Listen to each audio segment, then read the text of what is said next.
To my YouTube channel. आज का जो हमारा टॉपिक है वो है सिविल डिसओबीडियंस मूवमेंट। तो हम इसके बारे में पढ़ेंगे कि इसकी स्टार्टिंग कैसे हुई थी और इस मूवमेंट के दौरान कौन कौन से इंसिडेंट हुए थे।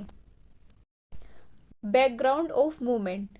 तो इस जो ये मूवमेंट था, इसका बैकग्राउंड कुछ इस तरह से था। January 1930 Mahatma Gandhi presented 11 demands to Lord Irwin. Mahatma Gandhi ने लॉर्ड इरविन के सामने टोटल 11 डिमांड्स को रखी। This demand were related to different classes from industrialist to peasants. तो ये जो डिमांड थी ये सभी से रिलेटेड थी, किसी एक क्लास से नहीं था। इसमें बड़े बड़े उद्योगपति से लेकर किसान तक सभी लोग शामिल थे। Most important demand abolition of salt tax. तो ये जो डिमांड रखी गई थी, इस डिमांड में सबसे जो इम्पोर्टेंट डिमांड था वो था सॉल्ट टैक्स को हटाना। उस टाइम जो ब्रिटिशर्स थे उन्होंने सॉल्ट पर टैक्स लगा दिया था और उनका बोलना ये था कि कोई भी जो इंडियन है वो खुद से सॉल्ट नहीं बनाएंगे।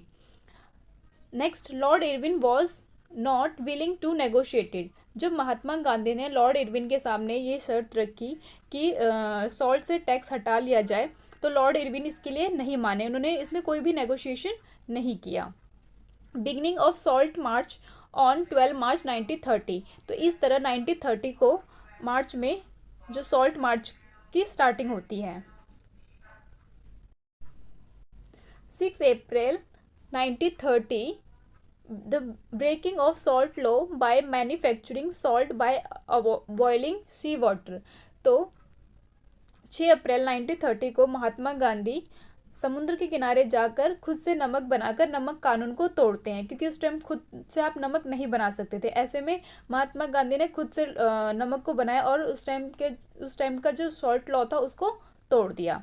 This mark the beginning of civil disobedience movement. तो इस तरह से हमारे सिविल डिसओबीडियंस मूवमेंट की शुरुआत होती है।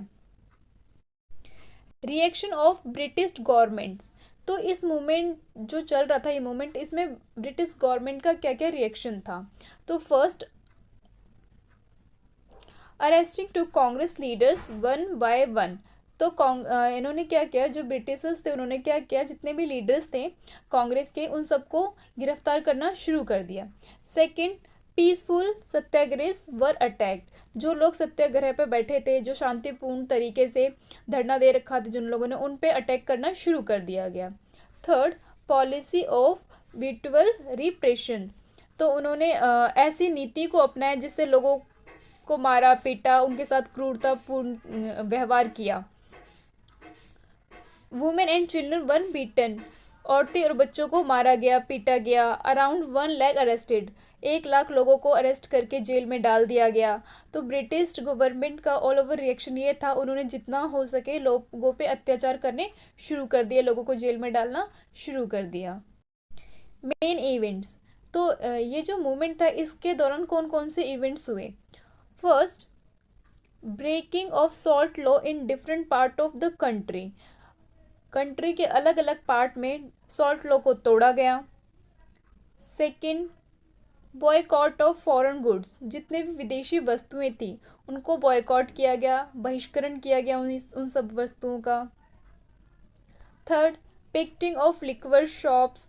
जितनी भी शराब की दुकानें थी उनको बंद करवाने के लिए उनके सामने धरना दिया गया, प्रदर्शन किया गया। Fourth, violation of forest law. तो उस टाइम जो फॉरेस्ट लॉ था उसका वॉयलेशन किया गया, उसको तोड़ा गया। फॉरेस्ट लॉ ये था कि उस टाइम ब्रिटिशर्स ने किसी भी पशुओं को जंगल में चराने से मना कर दिया था, उस पर रोक लगा दी गई थी। तो जो किसान थे या फिर जो गांव वाले थे उन्होंने अपने जानवरों को जंगल में ले जाना शुरू किया। Participants of movement. तो ये जो मूवमेंट था इसमें किन किन लोगों का पार्टिसिपेंट था। तो फर्स्ट थे रिचर पीजेंट्स, जो अमीर किसान थे। उन लोगों ने अगेंस्ट हाई रिवेन्यू, उनके खिलाफ जो हाई रिवेन्यू लिया जा रहा था उसके खिलाफ उन्होंने प्रोटेस्ट किया। सेकंड, पुअर पीसेंट्स, जो गरीब किसान थे, against high rent high revenue.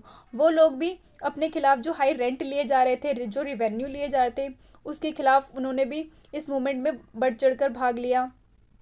Third, business classes, जो बिजनेस क्लासेस के लोग थे, अगेंस्ट कॉलोनियल बिजनेस पॉलिसी। तो ब्रिटिशर्स ने जो पॉलिसीज़ बनाई थी अपने आप को भारत में इस्टेब्लिश करने के लिए, तो उसके खिलाफ जो बिजनेस क्लास के लोग थे वो सब इकट्ठे हुए। वुमेन वुमेन का भी बढ़ चढ़कर इसमें पार्टिसिपेशन रहा है। नेक्स्ट है वर्कर इन सम प्लेसेस। तो अलग अलग प्लेस पे वर्करों ने अपना अपना पार्टिसिपेशन किया और इस मूवमेंट को आगे बढ़ाया। तो ऑल ओवर इस मूवमेंट में सभी तरह के लोग शामिल थे, चाहे वो रिच पीजेंट्स हो, पुअर हो, बिजनेस क्लासेस लोग हो, वुमेन हो, वर्कर्स हो। तो इसमें ऑल ओवर सभी की भागीदारी थी। Next, how was it different from non cooperation. तो ये जो मूवमेंट था हमारा, ये नॉन कॉपरेशन मूवमेंट से किस तरह से अलग था। तो इसके रीजंस हैं। First, in NCM aim was swaraj this time, Purna Swaraj. तो इन एनसीएम मतलब नॉन कॉपरेशन मूवमेंट। तो उस टाइम जो नॉन कॉपरेशन मूवमेंट था उसका एम था स्वराज। उस टाइम स्वराज का मतलब होता है अपनी ऑनरशिप।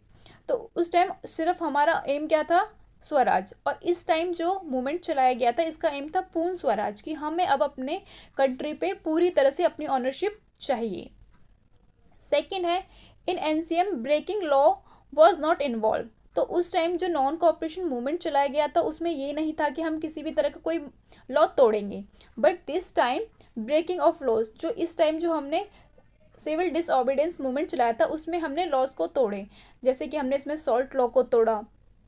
तो इसी तरह ये जो हमारा नॉन कॉपरेशन मूवमेंट था सिविल डिसओबीडियंस मूवमेंट से अलग था।